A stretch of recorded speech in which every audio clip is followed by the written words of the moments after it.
It just now kwali. Ben a Bible study, Simon dog and Haji Aluno, Luauno.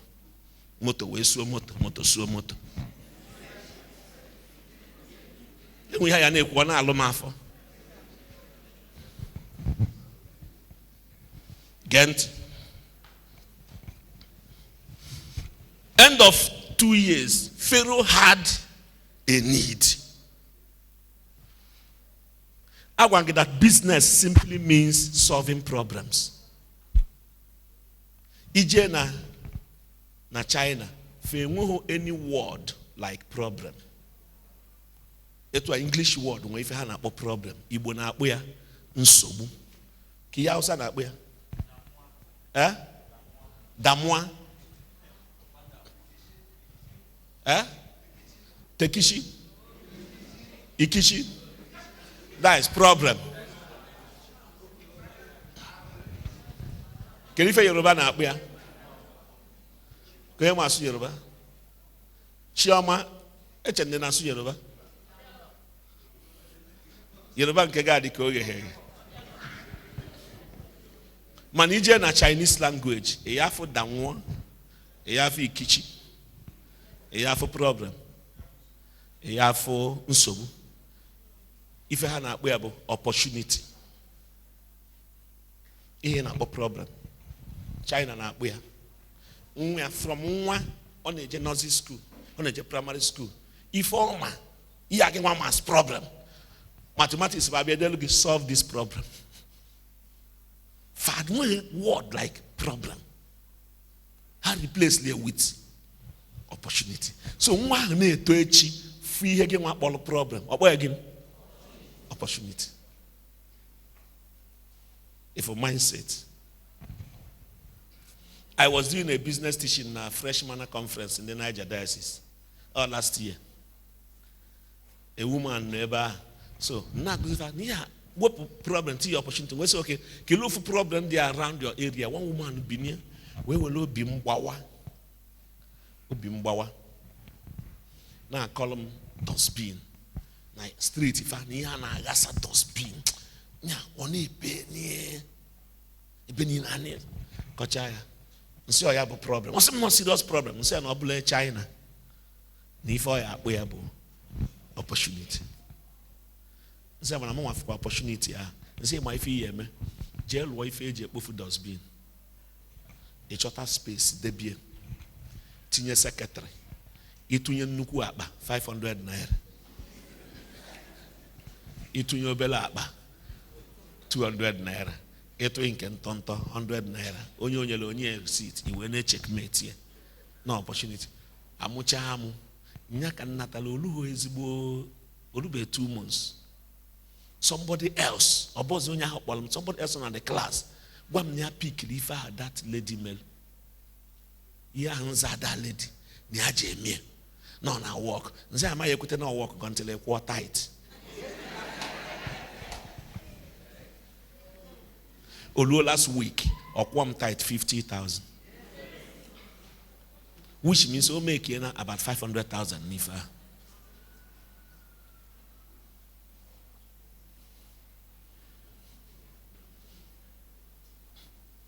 On Abba. Get one on Abba.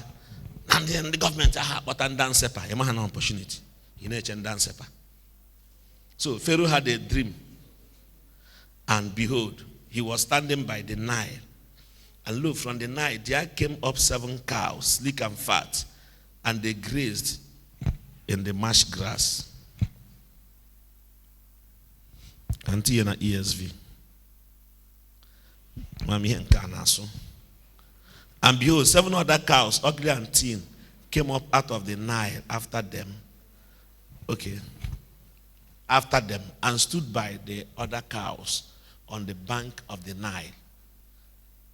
And the ugly thin cows ate up the 7 attractive plump cows, and Pharaoh awoke.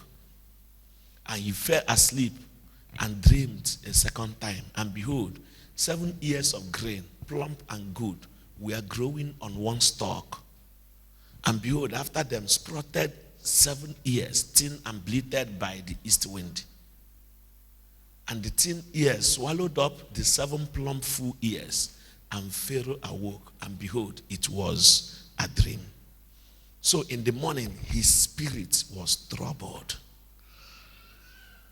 And he sent and called for all the magicians of Egypt and all his wise men.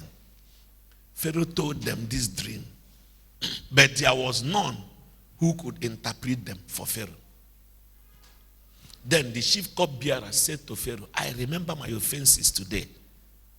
When Pharaoh was angry with his servants and put me and the chief baker in custody in the house of captain of the guard, we dreamed on the same night, he and I, each having a dream with its own interpretation.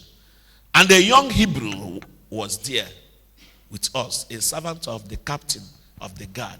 When we told him, he interpreted our dreams to us, giving an interpretation to each man according to his dream. And as he interpreted to us, so it came about. I was restored to my office, and the baker was hanged. Then Pharaoh sent and called Joseph, and they quickly brought him out of the pit. They quickly do what? Brought him out of the pit. And when he had shaved himself, packaging, changed his cloth, he came in before Pharaoh. If for packaging ever, I can have a packaging.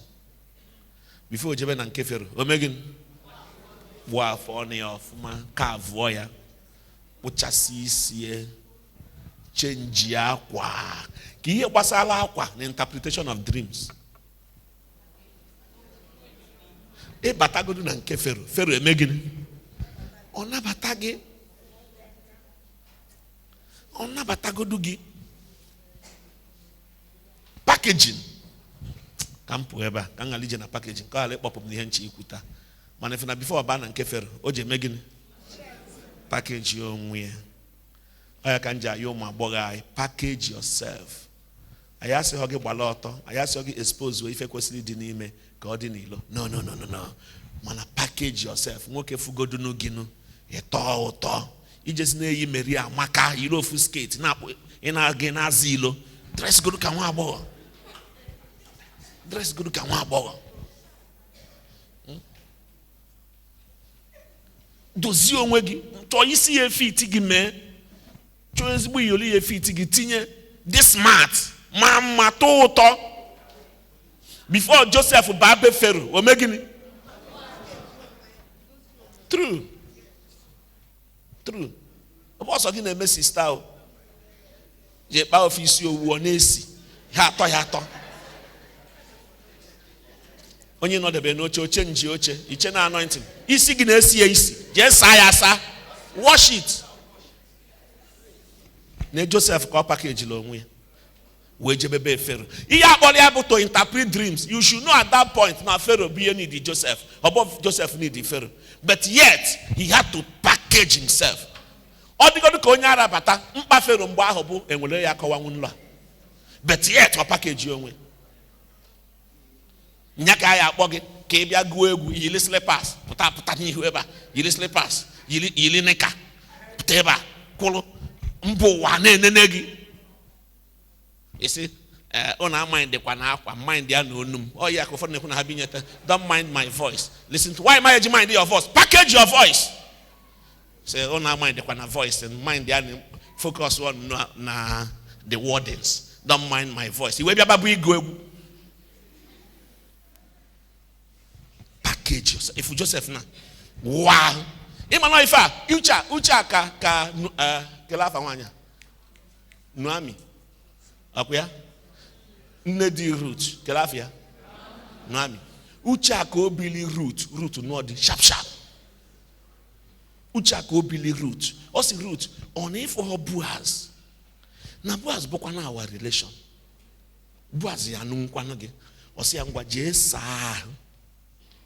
akwa na Bible ge je sa teude why oji kwa sa ho go si no ma na root base ezibida open a root na agubu aho ya si aje wo aho igo no Bible me interpret ke iho na ko ifa open a root na abo root awo na like nwa m nwoke dị ọkpala m o si na school na-anata ọba na bedroom pịa ọba na bedroom mụ na ya chi imekọ ihe mmasị a jee ụwa mana ifu popo mma na-acha ụta jee ụkwa ahụ bife pụọ.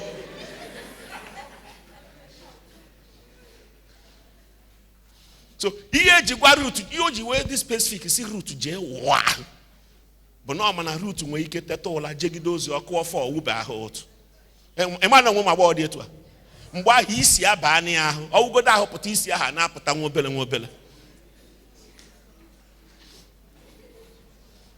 enwere nwa agbọghọ tiri Jizọs ọ dị ka ekwu m ihe ọ na-eme ọ dapịa n'ọnụ Jizọs ụkọchukwu a ibibe anyị ka eke isi malụ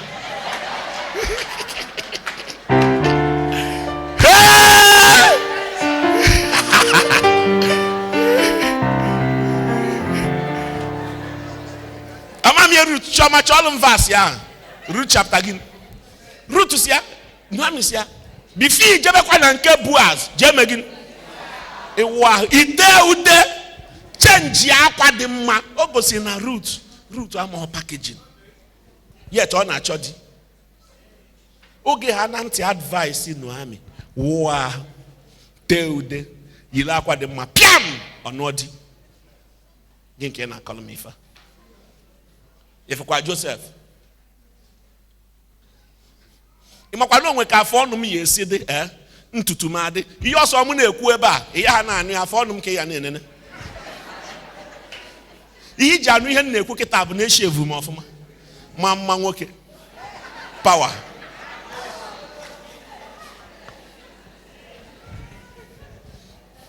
etu a ka esi apakeji kwa biznes yo na-eba.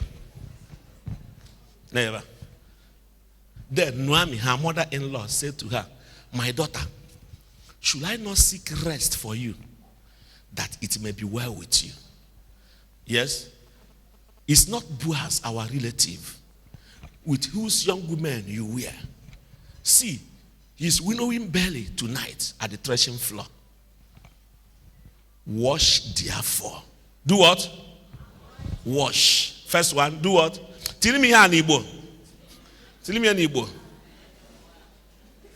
Tell him verse 3 and 1 in Igbo. Gini kawalia? Sarugi. Imagine. Ahamman teude. Teude. Na arugi. Imekwa gini ozo? Bokwasi kwa mbokwasi gini ne. Akwa di mma na arugi. Before ijebe ebe ọ na-azọcha ọka. Before ijebe ebe ahụ, first of all, megini. Ịsacha ahụ, imegini. Itechu ụdị imegini. Before ijebe, o megha anya ọnụọdị. Ikwesị ịma na before then, na Ruth nwere ezigbo agwa. Ruth nwere good character. Mana good character minus packaging could not give her husband. But is a good character and packaging. Dibia. Anyway, one of my clips on social media net trending why slave queens marry faster than responsible ones. Oh, ifa. Problems in a slave queens me packaging manafe hozi good character. Oh, ya pata no anu dita 3 months of divorce. Manangi we na good character, which is the main thing. Why not package yourself? It happened ndị amaghị esi nri, ndị amaghị ekene ndị enwe ofu mkpụrụ agwa ha nwere ha ji so packaging. Brother nọ na fellowship gịnị ya emegide fellowship ọpụọ je nụọ ya eji ọsọ gịnị ya atọgati ya packaging ya chabali anya sisa ya na fellowship ha oteghị ude oyihe ezigbo akwa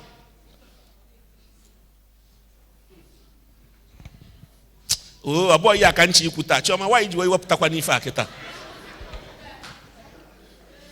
ngwa genti ye nchi etu aka esi package business dozie shop gị mee shop gị ka ọ dị attractive ichi kpọsa ngwa ahịa ọ bụ ntụpụtasị arrange ya etu o yesi chaba n'anya the conscious about packaging na your shop no paint ya shop gị mmadụ na-agafe na nkwọ ya nene shop ni paint wee fuo paint ọ ya banya paint ya ya nwa m nwoke Chijioke Okoro gwa m na mgbe ha ncha bidoro ihe ịlụ phone n'ime ife a na obejo bụkwa mbọ ka ọ na-agba mana ife ha aghọta ha bụ na ihe ọ bụ na obejo metele obejo a na-apakeji shop ya ome nke etu ome nka oti esi na ntọntọ ife ahụ na-edozie na ya ka anọkọta one company bịa jecha na nke ha nche oche ha na nke obejo ya na obejo strike ya business just etu office ya dị.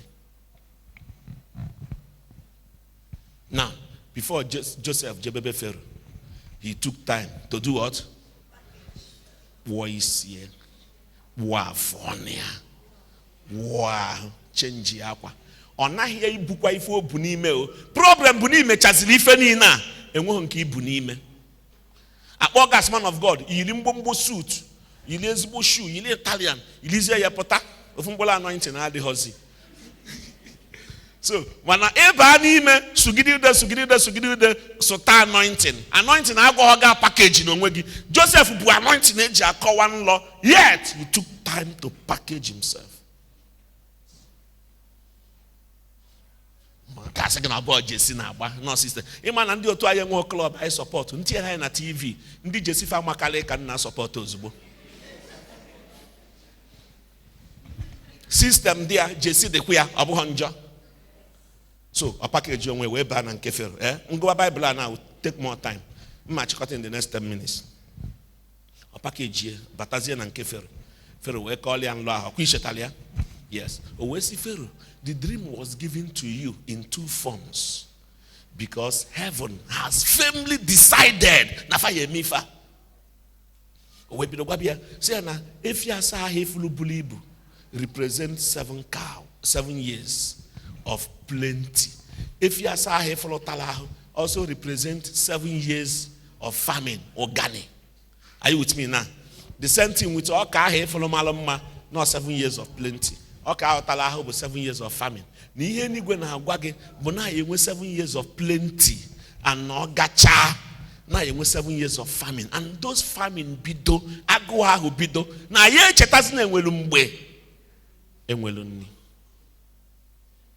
Advice, economic advice, not spiritual advice. So here in our church, spiritual advice. We men of God have to sit you down.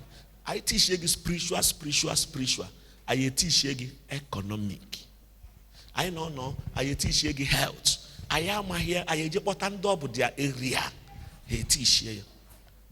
And when one of my friends, a chartered accountant, work under associate, or be a kuzelufa bookkeeping, buying a chapel. Isaiah Chetalia, buying on a chapel.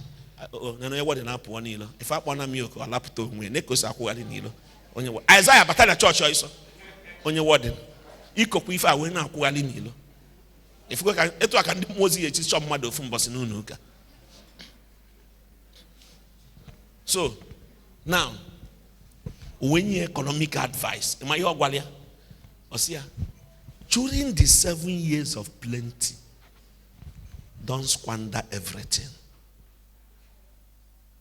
Because years of lack, Nabia. Osia, jail war stores save 1/4 of all the harvest in the years of plenty. Save just 1/4. Raise a wise man and task force. Oh, Joseph was the first person to introduce task in the world. If we na practice bidono chineke. Joseph was the person introduced to Pharaoh task.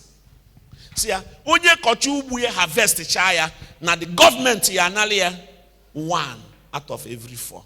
So, a harvest okay no government ya making analog of. A harvest ya no government analog of. A yota ba no government analog of as task.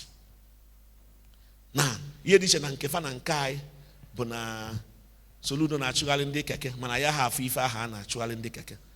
Ona kocha ya owelie store na debie for years of famine.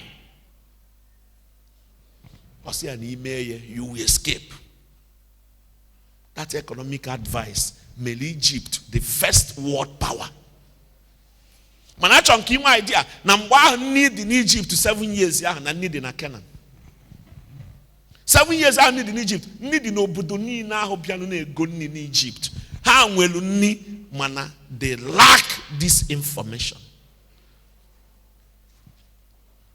And it teaches us that life is in seasons. Life na biana seasons.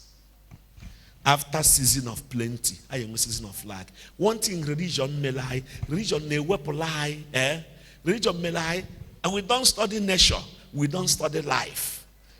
You just now shout amen, amen, amen without understanding. My people are perishing because they lack understanding. They are lacking knowledge. Even in their fasting, they will still perish. They lack knowledge. One of the knowledge you lack, but now life is in seasons. But God will first of all give you your years of plenty so that you can prepare for years of lack. When years of plenty, or father just now shout, abuzima dada, or you stop with the next season. In my wisdom, what you should do is to prepare next season with your first season of plenty. Every failure in life, when you have a failure, he will tell you that first of all, no will opportunities. And when you have a failure, when opportunity to succeed. All years of plenty are wasted.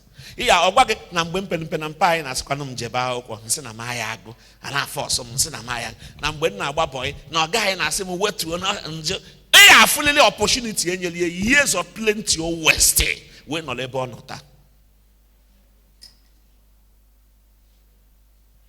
Every wealthy man you see, it does not mean na years of lack abia benandia. Mana before years of lack ebia, oh when na years of plenty prepare. Now even years of lack a turn or bulzieli more blessing. And mana years of lack ebul Egypt more blessing. Because obudoni ne bidozina bata di Egypt. E bata elaho na hotel. Oh yeah. Kogwo hotel. Ken the economy ha na ebu. Egypt. Ilien nifa. Imenu shopping. Oh yeah. We go kai biali go. Ha gwa gi na mgba na ife ha gwa gi ha na change ego fa ka ya. Two of us. If I had been go for a magi go talker. Man, no opportunity bialo bodonine. Do you know that even a covenant man like Abraham, like Jacob was carrying the covenant of Abraham yet to Egypt to Jegoka. We are a covenant in our hope. He went to Egypt, a hidden nation, to buy corn. Because all like this, he prepared years of lack with years of plenty. Kangwakwa give again. There is no wealthy man who is a squanderer. Stop squandering your years of plenty. Stop squandering opportunities. And there is no poor man. Every poor man, most of them were first of all squanderers. Obos ego can squander, and squander opportunity. Prodigal. Prodigal simply means a waster. And when the west the relationship, and when the west opportunity, and when prodigal son, man when prodigal father, when prodigal mother, when prodigal son, when prodigal boy, when prodigal oga.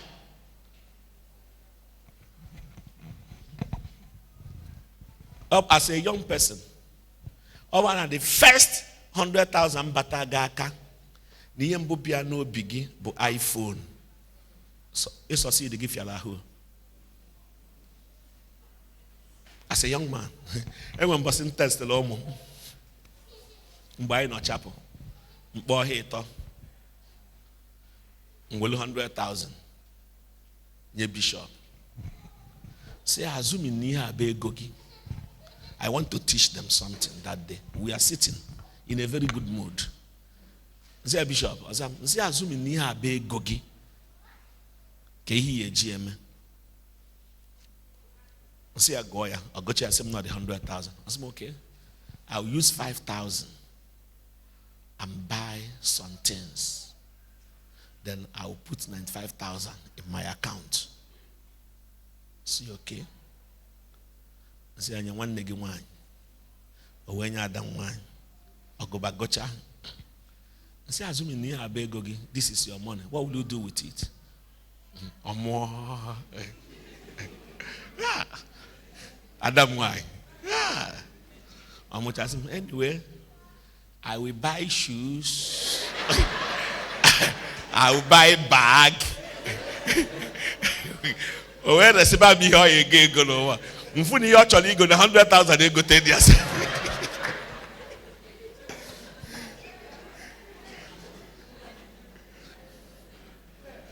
Nsiangwa ya nye popo. Onye popo. Popo gocha. Nse what will you do with it? Awesome. I will pay tithe.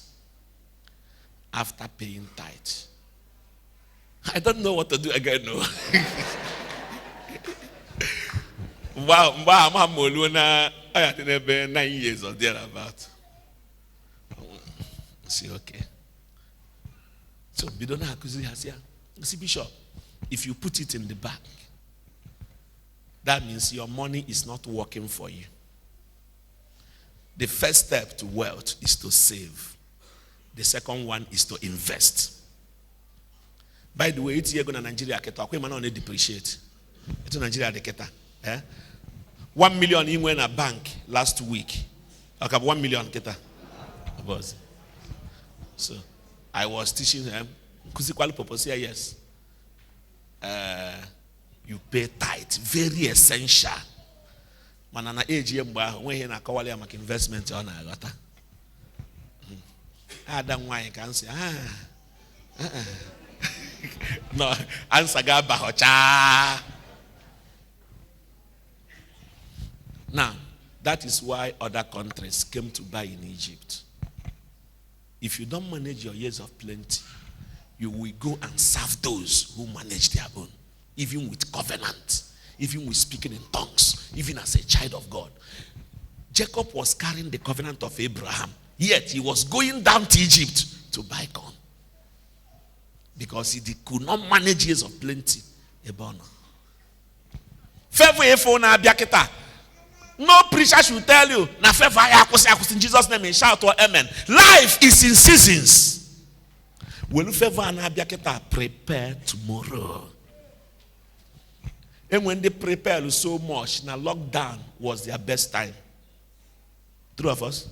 And when they locked down, and when they locked down, it was their best time. Mr. M, money and Mr. M and the Revelation. I'm not locked down. No one's behind age. Players so they were fasting, they were praying, they were walking day and night in a studio. Mana lock or wisdom ya bona mbahe go na bia afu behe lockdown. Other musicians like him name we go small when nke ha na go big cars. Ona enwekwe go small jilinki na alu studio. Mata na mwe lockdown no bia no we na studio. Onwe nu no ebe ya na players ya ni be at a place. Obu nu na ha dibe na studio ha dibe lockdown na ya bia cha gafe opportunity abia ho. But before opportunity lockdown abia onwe na studio hancha na also no happen money peche ebele he bido rehearsa. Ana rehearse ana record na eti na social media. Ana rehearse ana record na eti na ha make the liha na lockdown every day na labor make dear until when she make chole jibuni enu we watch ya clip here watch it JJ na the studio no che eba ka Mr. MC fell all the man to through phone or Paul and enche enwe enche ka bia minister we private jet the man bujefa enwe etu a ekpotazi Mr. M keta here ego ga ba ho na me malu nwa makwa ya kpota nwuzie man opportunity ahụ nwelu many musicians nwelie ha west ya mgbe ahụ ego ahụ na-abịa n'aka ọ bụ na o ji eje golu moto ọ ya enwe studio kịta anụnwa moto na ọ chọrọ igo ọ bụzi na ọ na-egolu moto na ọ na-ego isi players ya moto bassist ya drummer ya ọ na-ego isi fa moto what of ọ bụ na o ji ego ahụ o ji lu studio golu ofu mgbamgba jeep na anya mgbe ahụ people na-afịa sị Mr. M eme ka enye ifusikwa moto ọ na anya mana o jie na prepare for years of life. So mgbe lockdown no bịara enwezi ndị na-aka ụka ma ya fọbazi ebe ahụ akpọ guest artist. Ọ bụ ya aka ụka ewe kpọ guest artist. Ndị na-ahụ golu moto mgbe ahụ they have to start selling the car wee ligodo nni. Mana anya nwe na studio. we shine on. If God will first of all give you years of plenty. He will quadro years of lack. You have wisdom of wealth. I advise Joseph Unyelu Pharaoh. Pharaoh say, okay, you can be in charge of that. The warehouses now. All the quarters, senatorial zones say all Joseph wept at the brain. Again, senatorial zones in Egypt. Local government in Egypt. Warehouses. Local government councillor. Local government chairman. Councillors are in charge word by word. And this now. Oh, Joseph Jackia, we create a ifeni now. Ozubo 7 years of plenty, 7 years of lack. Bia. Osofa jenu for Joseph. He also no memeni. Ebrone enye han ni nwayo. Ana akwo other countries no na need in Egypt. Now, but Egypt became the first world power. Kiriji years of plenty, amen. There is no wealthy man who is a squanderer, and there is no squanderer who is a wealthy man.